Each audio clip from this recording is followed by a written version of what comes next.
Bonjour à tous, voici maintenant des poésies médiuniques que je vais commencer à vous transmettre, que j'ai reçu énormément de poésies médiuniques et je vais commencer aujourd'hui. Voilà une poésie médiunique que j'ai reçue. Elle a été intitulée par l'esprit Poésie immatérielle. Des frontières qui obscurcissent l'oracle éternel caché à l'intérieur de l'être. Des structures rebelles immolées d'une vie consacrée à l'apprentissage de l'amour, des royales forces des pensées pour rien y aboutir. Frivoles sont les pensées, frivoles sont les croyances, dans l'au-delà est stérile et sans amour. Des frontières de l'ignorance sont annoncées. Vite, prenez votre lance, défendez votre cœur éternel de toute l'illusion matérielle, car la pensée est assise.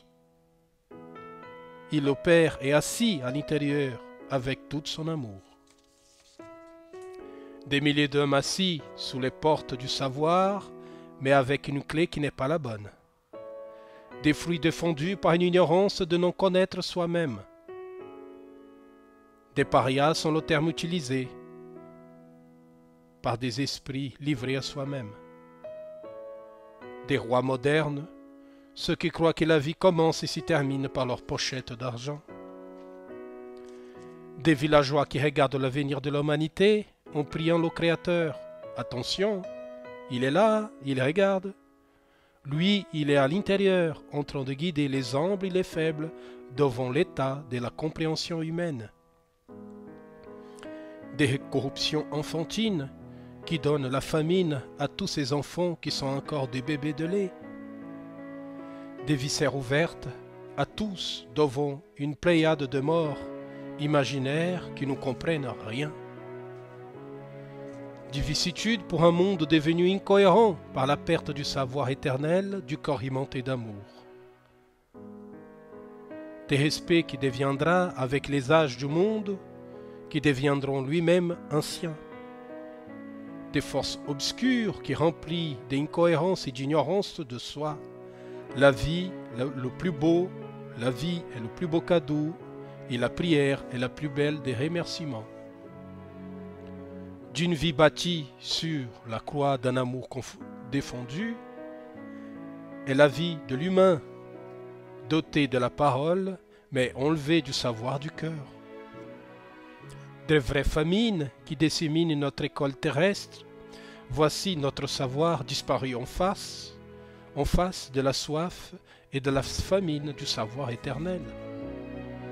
Bienvenue à l'homme du siècle des miracles de la matière, dépourvu de l'éternité qui regarde la vie avec joie sans savoir que l'éternité est en lui et pour toujours. Les montagnes, des forêts, des vallées, des lacs, des rivières, des papillons, des oiseaux, voici le compte rendu de la vie dans le plan astral. Les maîtres, les martyrs et les maîtres jadis du monde des oliviers sont maintenant et pour toujours libérés de la descente, jusqu'au jour que le royaume de la lumière soit revenu dans les esprits des hommes et des femmes terrestres. Les fenêtres sont ouvertes, regardez qui vous êtes. Vous êtes rien de plus ni de moins, vous êtes Dieu qui sourit à la vie et à l'amour. Honorez votre héritage, votre amour et votre gain.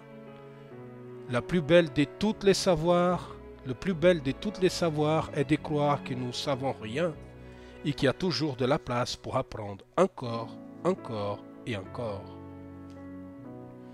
Des vallées de larmes et de tristesse existent. Oui, mais les esprits immatures, par les esprits immatures qui sont en manque de connaissance de soi. Connaître l'évidence en soi est comme connaître la fleur du lotus universelle de vie qui est cachée dans les plus hautes montagnes du monde. Voici le récit d'une vie qui n'a rien à voir avec l'être qui écrit, d'un homme qui a connu l'amour après avoir passé par les vallées des larmes et de la mort, et qui a ressuscité et qui a retrouvé la paix dans l'amour éternel. À vous mes frères, avec amour et avec tous mes respects, Joachim.